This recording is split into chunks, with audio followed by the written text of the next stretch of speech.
পার্টিকে আপনারা শক্তিশালী করবেন। বিসমিল্লাহির রহমানির রহিম। আপনারা জানেন যে 5ই আগস্টের পরবর্তী পরিস্থিতিতে বাংলাদেশের আইন শৃঙ্খলা পরিস্থিতির কি অবনতি হয়েছিল। ইনশাআল্লাহ আমরা সবাই মিলে সেই পরিস্থিতিকে এখন দখল করা হয়েছে এবং সব জায়গায় শান্তি শৃঙ্খলা ফিরিয়ে আনার জন্য জনাব তারেক রহমানের নেতৃত্বে বাংলাদেশ বিএনপি বিশেষ ভূমিকা পালন করছে এবং সব জায়গায় শান্তি শৃঙ্খলা যেভাবে রক্ষা করা হয় সেভাবে আমরা করে যাচ্ছি। আমরা সেখানে সন্ত্রাস বিরোধী চাঁদাবাজির বিপক্ষে আমরা দাঁড়িয়েছি। আমাদের দলে জনাব তারেক রহমানের নির্দেশ অনুসারে জিরো টলারেন্স, এখানে কোনো চাঁদাবাজি সন্ত্রাসবাদীর কোনো স্থান হবে না। আমরা সকলে মিলে এই সন্ত্রাসবাদ এবং চাঁদাবাজিদেরকে প্রতিহত করব।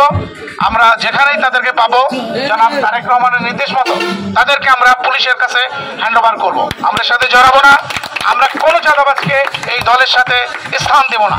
আমরা সেখানে সবাই ঐক্যবদ্ধ। জনাব তারেক রহমান যেভাবে নির্দেশনা দিবেন আমরা সেইভাবে কাজ করব, দলের সাথে কাজ করব। আমরা কারো কোনো ব্যক্তিগত উদ্যোগে বা ব্যক্তির স্বার্থে কোনো কাজ আমরা করব না। আপনারা সবাই একত্রিত থাকবেন ইনশাআল্লাহ। জনাব তারেক রহমানের হাতকে আপনারা সুসংগঠিত করবেন। জনাব ম্যাডাম জিয়ার আপনার হাতকে শক্তিশালী করবেন। জাতীয় পার্টিকে আপনারা শক্তিশালী করবেন। সবাই ভালো থাকেন। আসসালামু আলাইকুম।